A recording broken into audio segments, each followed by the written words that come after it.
আমার শ্বশুরমশাই রাত হতে গ্রামের কুমারী মেয়েদের একা ছাদে নিয়ে গিয়ে না জানি কি করত। মেয়েরা খুশি হয়ে ঘরে ফিরে যেত, আর পরের দিন তার খুব ভালো জায়গায় বিয়েও হয়ে যেত। কিন্তু শ্বশুরের মন খারাপ হতো। একদিনই রহস্য জানার জন্য আমি আগেই ছাদে লুকিয়ে পড়লাম। তারপর আমি যা দেখলাম সেটা দেখে আমার গায়ের লোম খাড়া হয়ে গেল। আমার শ্বশুর নিজের জামাকাপড় খুলল। আর আমার নাম শিল্পা, আমি হাসেনপুরের বাসিন্দা। আমার আজকের কাহিনী শুনে আপনাদের হুঁশ উড়ে যাবে। আমার অনেক কম বয়স ছিল, আর আমি দেখতেও সুন্দরী ছিলাম, আর আমি শিক্ষিত ছিলাম। কলেজে পড়ার সময় আমার একটি ছেলের সাথে বন্ধুত্ব হয়, আর ধীরে ধীরে বন্ধুত্ব থেকে প্রেম হয়ে যায়। আমরা একে অপরকে এতটাই ভালোবেসে ফেললাম যে বিয়ের কথা অবধি পৌঁছে গেল। আমি আমার বাবা মায়ের একমাত্র মেয়ে ছিলাম। আমার বাবা অনেক আগেই মারা গিয়েছিলেন, আর আমার মা তো অসুস্থ থাকত বেশিরভাগ সময়। এই জন্যে মা চাইত যত তাড়াতাড়ি সম্ভব আমার বিয়ে যাতে হয়ে যায়। সেই জন্যে মা বিয়ের জন্যে সম্বন্ধ খুঁজতে থাকে। আমি যখন তাকে বললাম যে আমার বাড়িতে সম্বন্ধ পাঠাও, কারণ আমার মা আমার বিয়ের জন্য ছেলে খুঁজছে, তখন আমার হবু বর তাদের বাড়ি থেকে সম্বন্ধ পাঠায়, আর দুই পরিবারের সম্মতি দিয়ে আমাদের বিয়ে হয়ে যায়। আমার জীবন অনেক সুন্দরভাবে চলছিল। আমার বিয়ে হাসানপুরেই হয়েছিল। আমার বর ভালো চাকরি করত, সে শহরে কাজ করত। আমার শ্বশুরবাড়িতে আমার বর শ্বশুর শাশুড়ি ছিলেন, আর তার বড় বোনের বিয়ে অনেক আগেই হয়ে গেছিল। সে অন্য গ্রামে থাকত। আমার ননদ কখনো কখনো আমাদের বাড়িতে আসত, এবং এইভাবেই আমার বিয়ের 1 বছর কেটে গিয়েছিল, আর আমি একটি কন্যা সন্তানের জন্ম দিয়েছিলাম। সারা বাড়ি আনন্দে ভর্তি ছিল। আমার জীবনেও এক সুন্দরভাবেই চলছিল, কিন্তু আনন্দের উপর বোধহয় কারো নজর লেগেছিল। আমার মেয়ের যখন 4 বছর বয়স, তখন হঠাৎ একদিন আমার বরের হার্ট অ্যাটাক হয়ে তখনই তিনি মারা যান। বাড়ির সব খরচ আমার বরের টাকাতেই চলত। এরপর আমাদের বাড়িতে সমস্যা দেখা দেয়। টাকা আমার শ্বশুর খুব একটা উপার্জন করতে পারতেন না। আমার বর মারা যাবার পর থেকে আমাদের অনেক সমস্যা হতে থাকে। টাকা পয়সার অনেক ঘাটতি পড়তে থাকে। এভাবেই জীবন চলছিল। কিন্তু আমার শ্বশুর অন্য একটা কাজ শুরু করেছিল। সে প্রথম থেকেই নাপিত ছিল, আর লোকের চুল কাটত। এখনই মেয়েদের চুল কাটার নাম করে নিজের সাথে রাতের বেলায় ছাদে নিয়ে যেত। এইভাবেই অনেক দিন কেটে গেল।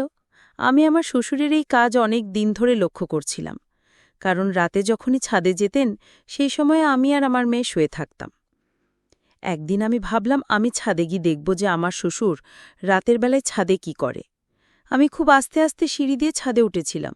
রাতের গভীরতা বেড়ে যাচ্ছিল, শুধু একটু আলো দেখা যাচ্ছিল। আর আজ রাতেও আমি সুযোগ পেয়েছিলাম শ্বশুরের সম্পর্কে জানার, আর এটাও জানা যে রাত্রে ছাদে কি করে। কিন্তু আমার শাশুড়ি পাহারা দিত, তাই আমি যেভাবে আস্তে আস্তে সিঁড়ি দিয়ে উঠতাম সেইভাবেই নেমে আসতাম, কারণ সিঁড়িতে আমার শাশুড়ি মা পাহারা দিত। একদিন দেখলাম আমার শ্বশুর একটি অল্প বয়সী মেয়েকে সঙ্গে নিয়ে ছাদে যাচ্ছে, আর তার হাতে কাঁচিও ছিল। হয়তো সে মেয়েটার চুল কাটবে, কিন্তু আমি এটা বুঝতে পারতাম না যে এত রাতে ছাদে নিয়ে গিয়ে কেন সে মেয়েদের চুল কাটত। সবসময় আমার শাশুড়ির পাহারাই এত শক্ত হতো যে চেয়েও আমি সিঁড়ির দিকে যেতে পারতাম না। মাঝে মাঝে আমি আমার শাশুড়ির কথা ভেবেও অবাক হয়ে যেতাম যে সে কি করে অল্প বয়সী মেয়েদের একা তার বোনের সাথে থাকতে দেয়, আবার রাতের বেলা।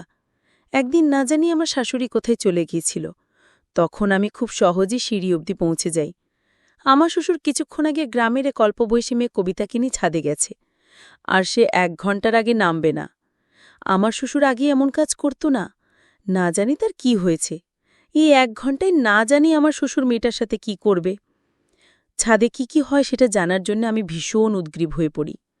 আমার শ্বশুর যখন দোকানের লোকেদের চুল কাটত তখন তেমন কিছু করত না, কিন্তু এখনকার কাজ করার ধরন একটা দেখেই আমি ভীষণ আশ্চর্য ছিলাম। আজ রাতে আমাকে জানতেই হবে যে শুধুমাত্র অল্প বয়সী মেয়েদের চুরি কেন কাটে, সেটাও মধ্যরাতে, তাও আবার একা। না, আমার শাশুড়ি সেখানে যেত না। সেই মেয়ের বাড়ির কোনো লোককে তার সাথে যেতে দেওয়া হতো না। আমি অর্ধেক সিঁড়ি অবধি পৌঁছে গিয়েছিলাম, আর পর্দা তুলতেই যাব দেখার জন্যে যে আমার শ্বশুর কবিতার সাথে কি করছে, তখন আমার শাশুড়ির আসার শব্দ আমাকে নিচে নেমে আসতে বাধ্য করে। ধীরে সুস্থে কথা বলা আমার শাশুড়ি, প্রথমবার আমি এত জোরে গলার আওয়াজ শুনি। এত জোরে গলার আওয়াজ শুনে তোমার প্রাণ যায় যায় অবস্থা। যখন আমি পিছন ঘুরে এলাম দেখলাম আমার শাশুড়ি আমার পিছনে দাঁড়িয়ে আছে। সে আমার হাত ধরে টেনে আমাকে নিচে নামিয়ে দিল। সে এত জোরে চিৎকার করছিল যেন সে আমাকে খেয়ে ফেলবে। সে আমার হাত ধরে চিৎকার করে বলল, তুমি এখানে কি করছো? তুমি উপরে কোথায় নাচছিলে? আমি তোতলে গিয়ে বললাম যে, মা, আমার নিচে কেমন একটা অস্বস্তি হচ্ছিল, আর তাই আমি ছাদে যাচ্ছিলাম। আমার কথা শুনে আমার শাশুড়ি আমার উপর চিৎকার করতে লাগল। সে চিৎকার করে বলল, তুমি জানো না, আজ আমাদের বাড়িতে কবিতা চুল কাটতে এসেছেন, আর ছাদে যাওয়ার কথা তুমি ভাবলে কি করে? তুমি কি শ্বশুরের কাজটা বন্ধ করতে চাও? তুমি জানো তোমার মেয়ের দায়িত্ব তোমার শ্বশুর পালন করে? তোমার বর মরে যাওয়ার পর থেকে তোমার মেয়ের সব খরচ তোমার শ্বশুর জানায়, আর তুমি তার কাজের পিছনে পড়ে আছো? তুমি জানো না তোমার শ্বশুর কাজ করার সময় বিরক্ত করা পছন্দ করে না? এই জন্য আমি কখনো উপরে যাওয়ার চেষ্টা করি না। ভালো হবে তুমিও তাই করো। এত রাতে এইভাবে নিজের ঘর থেকে বেরিয়ে আসবে না। আমি চুপ করে কথা শুনছিলাম, আর আমার শাশুড়ি আমাকে খোঁচা দিচ্ছিল যে আমার শ্বশুর আমার আর আমার মেয়ের দায়িত্ব পালন করে, আর আমার বর বেশে ছিল না। সেজন্য আমি চুপ করে কথা শুনছিলাম, কারণ আমি এমনিতেও শ্বশুরকে ভয় পেতাম। আমার বর যখন বেঁচে ছিল তখন আমার শ্বশুরের সাথে কথা কম বলতো, আর এখন আমি আমার শ্বশুরের এইরকম কাজকর্মে ভীষণ চিন্তিত ছিলাম। এ সময় শ্বশুর যদি আমার উপর রেগে যায় তাহলে সমস্যা আরও বেড়ে যাবে। আমি আমার শাশুড়ির থেকে ক্ষমা চেয়ে নিলাম। বললাম আমি আর এমন ভুল করব না। আমার শাশুড়ি বলল, যা, নিজের ঘরে গিয়ে শুয়ে পড়ো, দেখো মেয়েটা উঠে না যায়। আমি ঘরে চলে গেলাম আর ভাবতে লাগলাম শ্বশুর এমন কেন করে। কারণ আগে সে দোকানে সবার সামনে চুল কাটত, আর তার দোকানে অনেক লোকও আসত। না জানি কোন কারণে এখন অন্য কোনো ব্যক্তি পছন্দ নয় তার চুল কাটার সময়। প্রথমে তো তার কোনো সমস্যা হতো না, এখন সমস্যা কি জানি। এখন তো আমার শ্বশুর এক অন্য ধরনের নাপিত হয়ে গিয়েছিল। আমার শ্বশুর আমার মেয়েকে খুব একটা ভালোবাসত না, কিন্তু আমি দেখতাম অন্য দাদুলা তাদের নাতনিদের অনেক ভালোবাসত। সব সময় বলতো, তোমার বাবা এখন বেঁচে নেই, তাই তুমি আমার দায়িত্ব। আমার মেয়ে শোবে 4 বছর বয়স হয়েছিল, তখন থেকে আমার শ্বশুর আমার মেয়ের উপর অনেক নতুন নিয়মকানুন লাগিয়ে দিয়েছিল, যেন আমার মেয়ে যুবতী হয়ে গেছে। আমরা তার পারমিশন ছাড়া ঘরের বাইরে যেতাম না, না কোনো বাড়িতে যাবার কথা ভাবতে পারতাম। আমার মেয়েকে স্কুলে উনি নিজেই দিয়ে আসতেন। আমার মাঝে মাঝে আমার শ্বশুরবাড়ির উপর খুব রাগ হতো, মনে হতো কোনো রকমে যদি আমি ঝামেলা থেকে মুক্তি পেতাম। কিন্তু আমি এখান থেকে কখন মুক্তি পাব না, কারণ আমার মা আমার বিয়ে দিয়েছিল, আর উনি এখন বেঁচে নেই। বিয়ের আগে থেকেই ওর শরীর খারাপ থাকত। আমার এখন কেউ ছিল না যে তার কাছে গিয়ে মনের দুঃখের কথা বলতে পারি। মাসের মধ্যে 2-3 বার শ্বশুরে এরকম কাজ করত। মেয়েদের চুল ছোট করে দিত। সে আমাদের বাড়ির ছাদেই সব করত। বাকি সময় সে ঘরেই থাকত, আর এখন তো দোকানে যাওয়া কমিয়ে দিয়েছিল। সব সময় আমার আর আমার মেয়ের উপর নজর রাখত যবে থেকে আমার বর মারা গিয়েছেন। তবে থেকে সব দায়িত্ব শ্বশুরের উপরে। এই জন্য সবসময় আমার মেয়ের উপর অধিকার ফলাত। আমার শ্বশুর শাশুড়ির অনেক আগেই বিয়ে হয়েছে, তবু শাশুড়ি শ্বশুরকে ভয় পেত। কিন্তু আমি ভীষণ হাসি খুশি ছিলাম। আমি সবসময় শ্বশুরের সঙ্গে কথা বলার চেষ্টা করতাম, কিন্তু তার মেজাজ সবসময় বিগড়ে থাকত। সেজন্য আমি ওনার সাথে বেশি কথা বলতে পারতাম না। কিন্তু আমি আমার শাশুড়ির সাথে কথা বলতাম। আমার শাশুড়ির ওরকম চিৎকার দেখে আমি ভীষণ দুঃখ পেয়েছিলাম। আমার শাশুড়ি আমার শ্বশুরকে ভীষণ ভয় পেতেন। বিয়ের পর থেকে দেখে আসছি উনি কখনো চোখ তুলে কথা বলত না শ্বশুরের সাথে, এবং তার সব হুকুম মাথা নিচু করে মেনে নিত। আমাদের এক পলকের জন্য আলাদা হতে দিত না। শ্বশুর এই জন্য আমার ছোট্ট মেয়েকে যুবতী মেয়েদের মতো শাসন করত। আমার মেয়েও এখন বুঝতে পারত, কারণ সে বড় হচ্ছিল। সে যখন বুঝতে পারত, কিন্তু এটা বুঝতে পারত না যে তার দাদু কি কাজ করে। মাঝে মাঝে সে আমাকে জিজ্ঞাসা করত যুবতী মেয়েদের চুল কেটে দেয়। আমিও লক্ষ্য করেছি যে আমার শ্বশুর সেই সব মেয়েদের চুল কাটে যারা সবই যুবতী হয়েছে। এই কথা আমাকে চিন্তায় ফেলেছিল, আর আমি এই কথা জানার জন্য অস্থির হয়ে যাচ্ছিলাম।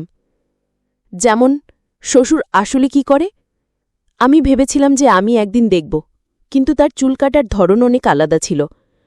কারণ সে মধ্যরাতে মেয়েদের একা ছাদে নিয়ে গিয়ে তাদের চুল কাটত। আমার গ্রামের সবাই জানত যে আমার শ্বশুর যে মেয়েদের চুল কাটে তারা অনেক সুন্দরী হয়ে যায়, আর এইভাবেই দিন কাটতে লাগল। আমি সত্যের খোঁজ পাচ্ছিলাম না, আর আমার শ্বশুর সারা গ্রামে বিখ্যাত হতে থাকে। শুনেছিলাম আমার শ্বশুর যে মেয়েদের চুল কাটত তার খুব ভালো ঘরে বিয়ে হতো, আর বিয়ের পরে খুব ভালো করে সংসার করত। এই জন্য তাদের মেয়েদের আনন্দের সাথে আমার শ্বশুরের কাছে চুল কাটতে নিয়ে আসত, যাতে তাদের সংসার ভালো হয়। কিন্তু এই কথা আমি কিছুতেই বুঝতে পারতাম না যে আমার শ্বশুর কোনো মেয়ে চুল কাটলে তার ভাগ্য ভালো হতো কি করে।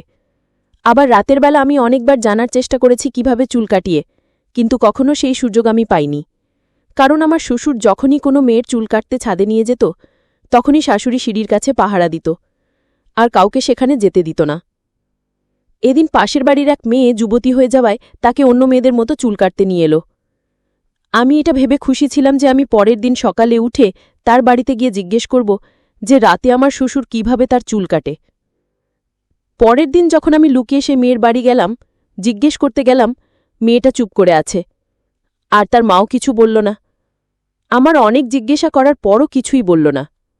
আমি যতক্ষণ ওদের বাড়িতে বসেছিলাম, আমি অবাক হলাম এটা দেখে যে এত চুল বলে মেয়েটা একদম শান্ত হয়ে গেছে, আর তার মা আমাকে কিছু বলছিল না। আমি বাড়ি গিয়ে এটাই ভাবছিলাম যে আসলে কি হয়েছে, তা আমাকে কিছু বলল না কেন। এমনকি আমার মেয়ে জিজ্ঞেস করল, মা পায়েল দিতে এত চুপ কেন ছিল? তুমি যা জিজ্ঞেস করছিলেন তার কোনো উত্তর কেন দিল না? আমি বললাম যে সে এখন যুবতী হয়ে যাচ্ছে, সেই জন্যে হয়তো আমার কথা শুনে চুপ করে বসেছিল, আর তার মাথার চুল কেটে দেওয়া হয়েছে, সেই জন্যই হয়তো আমার মেয়ে আমার কথা শুনে শান্তি পেল। কারণ আমার মেয়ে পায়েলের ছোট বোনের সাথে খেলতে যেত। আজ 15 বছরের মেয়ে অনেক অন্যরকম লাগছিল। আমার মেয়ে বলল হয়তো স্কুলে সবাই তাকে রাখিয়েছিল, সেই জন্যই হয়তো দুঃখিত ছিল। কিন্তু আমি সত্যি তার চুপ হয়ে যাবার আসল কারণ জানতাম না। আমি অনেকবার কারণ জানতে ছাদে যাবার চেষ্টা করছি, কিন্তু সবসময় আমার শাশুড়ি পাহারায় থাকত, না তো আমাকে ধমক দিয়ে ঘরে পাঠিয়ে দিত। আমার মেয়েকে বলতো তুমি দাদুর কাজে বাধা দিও না। আমার মেয়েকে বলতো তোমার বাবার মৃত্যুর পর তোমার দাদুই কিন্তু তোমাকে সাহায্য করেছে, তোমার সব দায়িত্ব নিয়েছে। যদি তোমার দাদু তোমাকে বকে তুমি সহ্য করে নাও, কারণ সেটা আমাদের ভালোর জন্য। শাশুড়ির এই কথাটা আমি কিছুতেই বুঝতে পারছিলাম না। তাছাড়া আমি ভাবতাম আমি একজন বিধবা মেয়ে, আমার ও আমার মেয়ে আর কেউ নেই। আমার মা বাবাও মরে গেছে, আর গ্রামে আমার কোনো আত্মীয় নেই। যারা আছে তারা শহরে থাকে, কিন্তু তারা আমাদের কোনো খোঁজখবর নেন না। শুধুমাত্র আমার শ্বশুরই ছিল, তিনি সবসময় আমাদের পাশে থাকতেন। আমি আমার মেয়েকে পড়াশুনো করাতে চাইতাম, পড়াশুনো করে মানুষ করতে চাইতাম। কতদিন এইভাবে শ্বশুরের পয়সায় চলব? আমি কোনো কাজ করতে পারতাম না, কারণ গ্রামের মহিলাদের কাজ করার অনুমতি দেওয়া হয় না। সেই জন্য আমি চুপ করে আমার মেয়েকে শ্বশুরের পয়সায় পড়াশুনো শেখাচ্ছিলাম। আমি আমার মেয়েকে অনেক ভালোবাসতাম। আমার বরের মৃত্যুর পর আমার শাশুড়ি অনেকবার আমার জন্য সম্বন্ধ ঠিক করেছিলেন, কিন্তু আমি মানা করে দিই। এই জন্য আমাকে আমার শ্বশুর শাশুড়ি সব কথা শুনতে হতো। সমস্ত গ্রামবাসী আমার শ্বশুরকে অনেক সম্মান করত, কারণ সে গ্রামের পঞ্চায়েতে যাতায়াত করত। এসব যখন আমি দেখতাম তখন আমারও খুব ভালো লাগত। যদি আমার শ্বশুর আমার পাশে না থাকত না, জানি আমরা মা মেয়ে কী করতাম, কিভাবে দিন কাটত আমাদের। আমি শুয়ে শুয়ে এইসব কথাই ভাবতাম। আমার শ্বশুরের কাজে বাধা না দেওয়াই ভালো। আমি সেই দিনের পর থেকে ছাদে যাওয়া ছেড়ে দিলাম, আর এটা ভেবে ভয় পেয়ে গেছিলাম যে যদি আমার শাশুড়ি আমার শ্বশুরের কাছে আমার নামে নালিশ করে, তখন আমি আর আমার মেয়ে কোথায় যাব? আমার শ্বশুরের কাজ এভাবেই চলছিল। 15 দিন পর বা মাসে 3 বার কোনো না কোনো মেয়ে যুবতী হয়ে চুপ করে শ্বশুরের সাথে ছাদে চলে যেত, আর আমার শাশুড়ি সিঁড়িতে পাহারা দিত। তারপর 1 ঘণ্টা পরে মেয়েটা নিচে নেমে আসত, আর তার অনেক পশু নিচে নামত, আর তার চেহারা অনেকটা খারাপ দেখতে লাগত। এই কথা ব্যাপারে আমি তখন জানতে পারি যখন আমি জল খাবার জন্য রান্নাঘরে গিয়েছিলাম। তখন আমি আমার শ্বশুরকে সিঁড়ি থেকে নিচে নামতে দেখি, আর তখন ওনার চেহারা অনেক খারাপ লাগছিল। আমার মনে হলো আমার শ্বশুর অনেক জোরে জোরে নিঃশ্বাস নিচ্ছিল, এমন মনে হচ্ছিল যে সে অনেক পরিশ্রম করে নিচে নেমে এসেছে। আমার সবসময় কালো রঙের জামা পরে চুল কাটতে যেত, কিন্তু যখন নিচে নামত তখন সে অন্য জামা পরে থাকত। যে জামা পরে সে ছাদে যেত, অন্য একটা জামা পরে সে নিচে নামত। সে এমনভাবে সিঁড়ি দিয়ে নামত যেন সে অনেক ক্লান্ত। সে ঠিক করে হাঁটতেও পারত না। আমি একটা জিনিস লক্ষ্য করছিলাম, যখন সে কোনো মেয়ের চুল কাটত তখন সারাদিন নিজেকে ঘরে বন্ধ করে রাখত, আর শাশুড়ির তো সেই ঘরে যাবার অনুমতিই ছিল না। এতটাও ক্লান্ত হয়ে যেত যে সারাদিন ঘর থেকে বেরোত না। তাকে এমন দেখতে লাগছিল যেন সে মাঠে গিয়ে চাষ করে এসেছে। আমি আমার শ্বশুরকে দেখে লুকিয়ে পড়লাম, আর শ্বশুর নিজের ঘরে চলে গেল। রোজকার মতো একদিন দেখলাম আমার শাশুড়ি ঘরের বাইরে শুয়ে আছে, আর শ্বশুর ঘরের দরজা বন্ধ করে শুয়ে আছে। আমার মেয়ে স্কুলে ছুটি ছিল, তাই তার ঘুম থেকে উঠার তাড়া ছিল না। তখন আমি রাতে রান্নাঘরে গিয়ে দেখলাম আমার শাশুড়ি কাঁদছিলেন। আমি প্রথমবার তাকে কাঁদতে দেখলাম। আমি তখনই তার কাছে গিয়ে জিজ্ঞেস করলাম, মা আপনি কাঁদছেন কেন? আমার কথা শুনে তাড়াতাড়ি আমার শাশুড়ি আঁচল দিয়ে চোখের জল মুছে দিল, আর বলল, না বোমা, আমি কাঁদছি না। তুমি বলো তোমার কি লাগবে। আমি জানতাম আমার শাশুড়ি কাঁদছিল। এটা দেখে আমি যতটা না দুঃখে ছিলাম তার থেকে বেশি চিন্তিত ছিলাম। কোন কারণে শাশুড়ি কাঁদছিল, এমন কোন কথা যার জন্য সে এমন করে কাঁদছিল? আমার এখন শ্বশুরের উপর ঘেন্না হতে থাকে। আমার মনে হয় যেমন শ্বশুরের কারণে আমার শাশুড়ি কাঁদছিল। আমি আমার শ্বশুরের উপর নজর রাখতে শুরু করি। যখনই আমার শ্বশুর চুল কেটে সিঁড়ি দিয়ে নিচে নামতে আসত, তখনই তাকে খুব ক্লান্ত দেখাত। তার পরের দিনই আমি আমার শাশুড়িকে কাঁদতে দেখতাম। এইভাবেই দিন কাটতে থাকি, আর আমার মেয়ে এখন যুবতী হয়ে গেছিল। আমার শাশুড়ি আমার মেয়ের মাথায় চুমু দিয়ে বলল, আমি চাই গ্রামের বাকি মেয়েদের মতো তোমার দাদুর হাতে তোমার চুল কাটা হোক, আর তোমার ভাগ্য উজ্জ্বল হোক। আমি এই কথা শুনে ভীষণ ভয় পেয়ে যাই। সে সুখে শাশুড়ি আমার মেয়ে চুলকাতে থাকে, আমার শ্বশুরের হাতে তুলে দিচ্ছিল।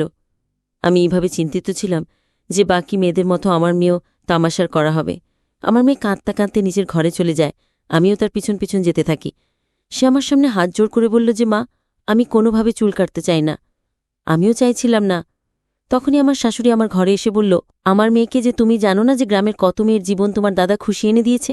আজ পর্যন্ত যাদের চুল তোমার দাদু কেটেছে তাদের সবার কিছুদিনের মধ্যে অনেক ধুমধাম করে বিয়ে হয়েছে, আর অনেক ভালো জায়গায় বিয়ে হয়েছে। এমনি তোমার দাদুর কাছে সবাই তাদের মেয়েকে দিয়ে যায় না?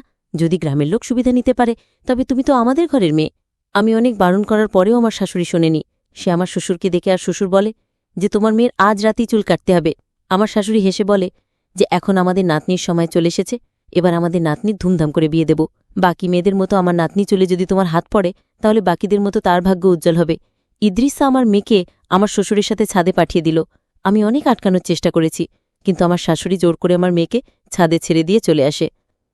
আমি আমার শাশুড়ির সামনে হাত জোর করে বলেছিলাম, আমার মেয়েকে ছেড়ে দাও, আর আমার মেয়েও অনেক কাঁদছিল, কারণ সে ন্যাড়া হতে চায়নি। আমি আমার মেয়ের জন্য অনেক চিন্তিত ছিলাম, আর আমি অনেক কাঁদছিলাম। আমার শাশুড়ি আমাকে অনেক বোঝাচ্ছিল যে, কেঁদে কোনো লাভ নেই। তুমি এটা ভাবো যে যদি তোমার মেয়ের কোনো ভালো করে বিয়ে হয়, তাহলে তোমার বোনের আত্মা শান্তি পাবে। তার একমাত্র মেয়ে জীবনের ব্যাপার। এটা আমি আমার শাশুড়িকে বললাম, এটা বানানো গল্প, এটা আমি বিশ্বাস করি না। কিছুক্ষণ পর আমার মেয়ে এসে আমাকে ধরে কাঁদতে থাকে। আমি দেখলাম আমার মেয়ের চুল একদম ঠিক ছিল। এটা দেখে আমার শাশুড়ি চমকে গেল যে তার চুল ঠিক ছিল। আমার মেয়েকে ঘরে নিয়ে গিয়ে দরজা বন্ধ করে জিজ্ঞেস করলাম যে, তোমার দাদু তোমার সাথে কি করছে? সে বলল, প্রথমে দাদু কালো রঙের জামা পরে আমার কাছে আসলো। এটা দেখে আমার প্রাণ যায় যায় অবস্থা। তারপর যখন দাদু আমার মাথার উপর হাত রাখল, তখন আমার চোখ থেকে জল পড়ছিল। দাদু আমার কাছে এসে আমাকে জড়িয়ে ধরল। তখন মনে হচ্ছিল আমি নিঃশ্বাস নিতে পারছি না। আর তখন মনে হলো দাদুর চোখের জল আমার গলায় পড়ছে। আমি অবাক হয়ে দাদুকে জিজ্ঞেস করলাম, তুমি কাঁদছে কেন? অনেকক্ষণ পর যখন দাদু আমাকে দূরে সরালো, তখন দেখলাম যে দাদুর চোখ লাল হয়ে গেছে, সারা মুখ চোখের জলে ভিজে গেছে। আমার দাদু বলল, আমি তোমার চুল কাটতে পারবো না, আমি তোমার সাথে ভুল কিছু হতে দেব না। তুমি আমার একমাত্র ছেলের মেয়ে, একমাত্র বংশধর। আমি দাদুর কথা কিছুই বুঝতে না পেরে জিজ্ঞেস করি, দাদু এসব কি বলছো? দাদু বলল, তুমি নিচে চলে যাও, আর মাকে বলো যে আমি তোমার চুল কাটব না। আমি দৌড়ে চলে আসি নিজের। সব কথা শুনে আমি চমকে গেলাম। আমি আমার শ্বশুরের ঘরে চলে গেলাম, আর মেয়ে আমার সাথেই ছিল। আমি দেখলাম আমার শ্বশুর শাশুড়ির কাছে বসে কাঁদছিল, আর আমার শাশুড়ির কাছে ক্ষমা চাইছিল। আমার শাশুড়িও কাঁদছিল। এসব দেখে আমি অবাক হয়ে জিজ্ঞেস করি, আসল ব্যাপারটা কি? আমিও জানতে চাই কেন তোমরা একে অপরের পাশে বসে কাঁদছ। যখন আমার শ্বশুর আমার আর মেয়ে চোখের জল দেখে, তখন বলে যে, আজ আমি তোমাকে একটা সত্যি কথা বলতে চাই, যেটা শুনে হয়তো তুমি কেঁপে উঠবে। আমার শ্বশুর ডেকে বলল, আজ থেকে কিছু বছর আগের কথা। আমি এই গ্রামে চৌধুরীর বিশেষ নাপিত ছিলাম। আমি শুধু চৌধুরীর চুল কাটতাম। গ্রামের চৌধুরী বহনকারী লোক ছিলেন, আর তার ব্যবহার আমি পছন্দ করতাম না, কিন্তু আমি বাধ্য হয়েই কাজ করতাম। একদিন চৌধুরী আমাকে কাজ থেকে বার করে অন্য একটা কাজ দেয়।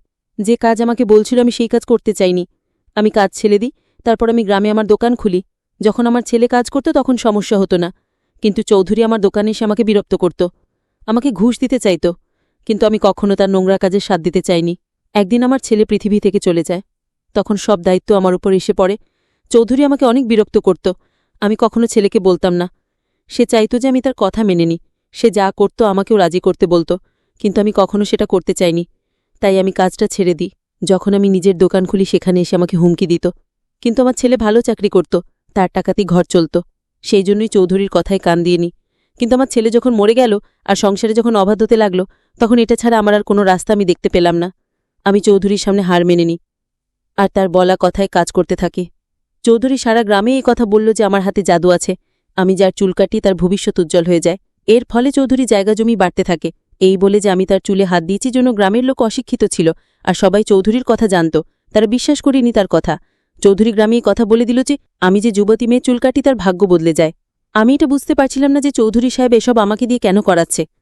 চৌধুরী সাহেব আমাকে অনেক টাকা দিয়ে বলেছিল গ্রামের যুবতী মেয়েদের চুল কাটতে। নিজের ঘরের সমস্যা দেখে আমি কাজ করতে শুরু করি। আমি তাহলে এটা কোনো খারাপ কাজ নয়। গ্রামের নতুন যুবতীরা যখন আমার কাছে এসে চুল কাটে তখন তার ভাগ্য উজ্জ্বল হয়ে যায়। এই জন্য রাতে আমি মেয়েদের চুল কাটতে থাকি, আর এর জন্য চৌধুরী সাহেব আমাকে অনেক টাকা দেয়। কয়েক বছর পর্যন্ত এই রকমই চলতে থাকে। তারপর একদিন তোমার শাশুড়ি বলল, তুমি জানো যাদের তুমি চুল কাটবে তাদের সাথে চৌধুরী সাহেব কী খেলা খেলে? আর এটা শুনেও আমার লোম খাড়া হয়ে যায়। আর এখন আমি চৌধুরীর নোংরা কাজে পুরোপুরি জড়িয়ে পড়েছিলাম, আর আমি চাইলেও নিজেকে বাঁচাতে পারিনি। আজ পর্যন্ত আমি তার প্রত্যেকটা নোংরা কাজে শিকার হয়েছি। তোমার শাশুড়িকে এই ব্যাপারে চৌধুরীর বাড়ির কোনো কাজের লোক বলেছিল, আর তোমার শাশুড়ি আমাকে বলেন। আমি খুব অফসোস করছিলাম যে আমি কি ভুল কাজ নাকি করিনি। চৌধুরী সাহেবের এত বছর হয়ে যাবার পরেও সে নতুন নতুন মেয়েদের দিয়ে নিজের চাহিদা মেটাত, কিন্তু গ্রামে এই কথা লুকানো ছিল, আর সে সারা গ্রামে এই কথা রটিয়েছিল যে আমার কাছে চুল কাটলে সেই মেয়ের ভাগ্য উজ্জ্বল হয়ে যায়।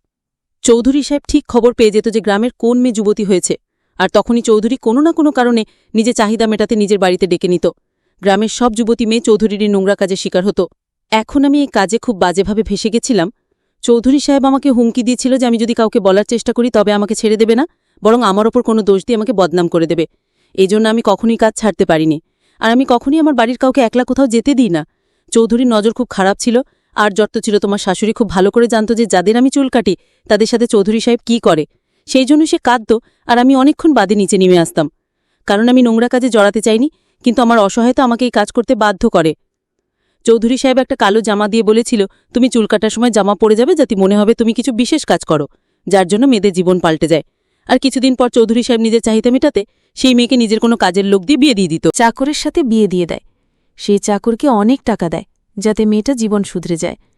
চৌধুরী সাহেবের টাকার কোনো কমতি ছিল না, সেজন্য সে টাকার বিনিময়ে যা ইচ্ছে করত, আর আমি তার হাতের পুতুল ছিলাম। আমি চাইনি যে আমার নাতনির চুল কেটে তার কাছে খবর দিতে যে আমার নাতনি যুবতী হয়ে গেছে, কারণ আমি জানি আমার নাতনি এর হাত থেকে রক্ষা পাবে না। আমার শ্বশুরের কথা শুনে আমি আর আমার মেয়ে কাঁদতে শুরু করলাম। আমরা তো এসব বিষয়ে কিছুই জানতাম না। আমি শহর থেকে বিয়ে করে এখানে এসেছিলাম, আর আমার বর আর শ্বশুর আমাকে কখনো একা বাড়ি থেকে বেরোতে দিত না। এই জন্য গ্রামে কি হতো সেটা আমি কিছুই জানতাম না। তো চৌধুরী সাহেবের ব্যাপারে কি করে জানব? আমার তো খারাপ লাগতো যে আমার শ্বশুর সবসময় আমার মেয়েকে নিয়ে এরকম নিয়মের মধ্যে রাখত। এখন বুঝতে পারছিলাম যে আমার শ্বশুর আমার মেয়েকে কত ভালোবাসে, যে চৌধুরী সাহেবের থেকে বাঁচানোর জন্য এত চেষ্টা করছিল ওরা। আমার শ্বশুর আমাকে কথা দিয়েছিল যে সে তার নাতনি সম্মানের উপর কোনো আঁচা আসতে দেবে না, আর কোনো মেয়ের সম্মান নষ্ট হবার কারণ হবে না। আমার শ্বশুর বলল, সংসার যতই অভাব আসুক সে আর এমন নোংরা কাজ করবে না। আমার শ্বশুর আমাকে বলল, জামাকাপড় গুছিয়ে নাও, আমরা এই গ্রাম ছেড়ে চলে যাব, আর যাবার সময় গ্রামের মাস্টারকে একটা চিঠি লিখে দিয়ে যাব, যেখানে সমস্ত সত্যি ঘটনা থাকবে। গ্রামের মাস্টার বস্তার মানুষ ছিলেন, সে আস্তে আস্তে সমস্ত গ্রামবাসীদের বুঝিয়ে বলবে, আর এই নোংরা কাজ চিরদিনের জন্য বন্ধ হয়ে যাবে। আমরা জানতাম না যে আমরা কোথায় যাব। আমার শ্বশুর পা বাড়ায়। আমি বিশ্বাসী ছিলাম যে ভগবান আমাদের ঠিক সাহায্য করবে। যাবার সময় আমার শ্বশুরের কথা মতো মাস্টারকে সব কথা চিঠিতে লিখে দিয়ে যান, যাতে আমরা চলে যাওয়ার পর কোনো গ্রামবাসী চৌধুরী সাহেবের কথায় না ফেসে যায়, যাতে আর অন্য কোনো মেয়ের চুল কেটে বা অন্য কিছু করেও চৌধুরীর কাছে খবর না পৌঁছায় যে সেই মেয়েটি যুবতী হয়ে গেছে আর তার চাহিদা মেটাতে সক্ষম হয়েছে। আমার এখনও মনে আছে যখন কোনো মেয়ে যুবতী হবার চুল কাটত, তার কিছুদিন পর সে চুপ থাকত। আমি ভাবতাম চুল কেটে নেবার জন্য সে চিন্তিত থাকত, কিন্তু সত্যি তো এটা যে সে চৌধুরী সাহেবের চাহিদা মেটানোর শিকার হয়েছে। আমার শ্বশুর, যাকে আমি এত ভুল ভাবতাম, সে আসলে তো একটা নোংরা চক্রান্তের শিকার হয়েছে। আমরা যখন গ্রাম ছেড়ে যাচ্ছিলাম তখন আমার শ্বশুরের মুখে ভীষণ শান্তি ছিল। আজও গ্রামে এমন অনেক চৌধুরী সাহেব আছে যারা এই নোংরা কাজে জড়িয়ে আছে, আর সহজ সরল মানুষ তাদের এই কাজের ব্যাপারে জানতে পারে না। শহরের মানুষের দরকার যে গ্রামের মানুষের পড়াশোনার ব্যাপারে নজর দেবা, যাতে সহজ সরল মানুষগুলো এরকম নোংরা কাজ থেকে নিজেরাই বাঁচাতে পারে। আমরা চৌধুরী সাহেবের থেকে যত পয়সা পেয়েছিলাম সেটা নিয়ে আমরা শহরে চলে আসি এবং এখানে থাকতে শুরু করি। এখানে থাকতে অনেক সমস্যা হচ্ছিল, কারণ নতুন নতুন আমরা শহরে এসেছিলাম। আমরা গ্রামের লোক ছিলাম, তাই আরও সমস্যা হচ্ছিল। আমার শ্বশুর শহরে এসে একটা বাড়ি কিনেছিল। বাড়িতে ছোট ছিল, তবুও আমাদের খুব ভালোভাবেই চলে যাচ্ছিল। আমার মেয়ে এখন যুবতী হয়ে গেছে, আর সে পড়াশোনা করছে, পাশাপাশি ছোট বাচ্চাদের টিউশনও পড়ায়। আমিও চাকরি করি, কারণ আমি শিক্ষিত ছিলাম, তাই সহজেই চাকরি পেয়ে যাই। আমার শাশুড়িও খুব ভালো সেলাই করতেন। তাই তিনি সেলাই করতে লাগলেন। এভাবে আমাদের ঘর চলতে থাকে। এখন জীবন খুব ভালোভাবে চলছিল, কোনো সমস্যা ছিল না। আর আমার শ্বশুর এখন অনেক শান্তিতে আছেন, আর আমার মেয়ের উপর কোনো নিয়ম তিনি চালান না। শহরে আসার পর আমাদের জীবন একদম বদলে যায়। না জানি চৌধুরী সাহেবের কি হলো, কিন্তু আমার বিশ্বাস নিশ্চয়ই মাস্টার তার উপর কোনো অ্যাকশন নিয়েছিল। আমরা গরিব মানুষ, গ্রামে থেকে চৌধুরীর বিপক্ষে কথা বলে সে আমাদের ছাড়ত না। বন্ধুরা, আজকের ভিডিওতে এখানে শেষ করলাম। অনেক কষ্ট করে ভিডিওটি আপনাদের জন্য বানিয়েছি। যদি ভিডিওটি আপনাদের ভালো লেগে থাকে তাহলে একটা লাইক করবেন এবং চ্যানেলটি সাবস্ক্রাইব করবেন। এই আশা ব্যক্ত রেখে আপনাদের কাছ থেকে বিদায় নিচ্ছি আমি। দেখা হবে আগামীকালের নতুন কোনো ভিডিওতে। সে পর্যন্ত সবাই ভালো থাকুন, সুস্থ থাকুন। ধন্যবাদ।